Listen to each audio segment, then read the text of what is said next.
If you want to change the world, start off by making your bed.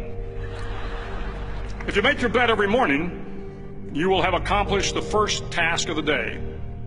It will give you a small sense of pride, and it will encourage you to do another task, and another, and another. And by the end of the day, that one task completed will have turned into many tasks completed. Making your bed will also reinforce the fact that the little things in life matter. If you can't do the little things right, you'll never be able to do the big things right. And if by chance you have a miserable day, you will come home to a bed that is made, that you made. And a made bed gives you encouragement that tomorrow will be better. To pass SEAL training, there are a series of long swims that must be completed. One is the night swim. Before the swim, the instructors joyfully brief the students on all the species of sharks that inhabit the waters off San Clemente. They assure you, however, that no student has ever been eaten by a shark, at least not that they can remember. But you are also taught that if a shark begins to circle your position, stand your ground. Do not swim away.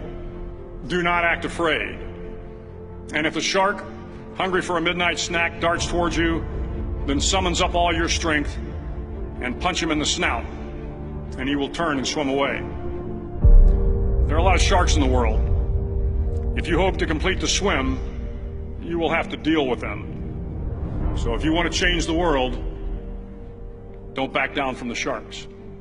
Over a few weeks of difficult training, my SEAL class, which started with 150 men, was down to just 42. There were now 6 boat crews of 7 men each. I was in the boat with the tall guys, but the best boat crew we had was made up of the little guys, the Munchkin crew, we called them. No one was over 5'5". The Munchkin boat crew had 1 American Indian, 1 African American, 1 Polish American, 1 Greek American, 1 Italian American, and 2 tough kids from the Midwest. They out-paddled, outran, and outswam all the other boat crews. The big men in the other boat crews would always make good-natured fun of the tiny little flippers the Munchkins put on their tiny little feet prior to every swim. But somehow these little guys from every corner of the nation and the world always had the last laugh, swimming faster than everyone and reaching the shore long before the rest of us. SEAL training was a great equalizer. Nothing mattered but your will to succeed, not your color, not your ethnic background, not your education, not your social status. If you want to change the world, measure a person by the size of their heart, not by the size of their flippers. The 9th week of training is referred to as Hell Week. It is 6 days of no sleep, constant physical and mental harassment, and 1 special day at the Mud Flats.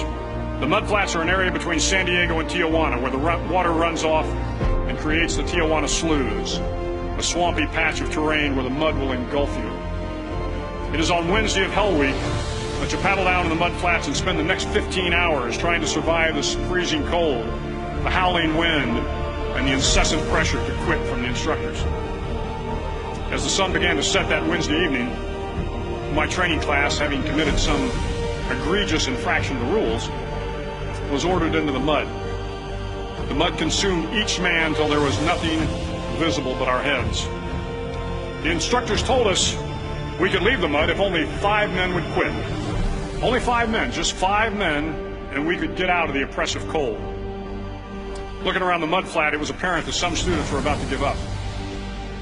It was still over 8 hours till the sun came up. 8 more hours of bone-chilling cold. The chattering teeth and the shivering moans of the trainees were so loud, it was hard to hear anything. And then one voice began to echo through the night. One voice raised in song. The song was terribly out of tune, but sung with great enthusiasm. One voice became 2, and 2 became 3, and before long, everyone in the class was singing. The instructors threatened us with more time in the mud if we kept up the singing, but the singing persisted, and somehow the mud seemed a little warmer, and the wind a little tamer, and the dawn not so far away. If I have learned anything in my time traveling the world, it is the power of hope. The power of one person, a Washington, a Lincoln, King, Mandela, and even a young girl from Pakistan, Malala. One person can change the world by giving people hope. So if you want to change the world, start each day with a task completed. Find someone to help you through life. Respect everyone. Know that life is not fair and that you will fail often.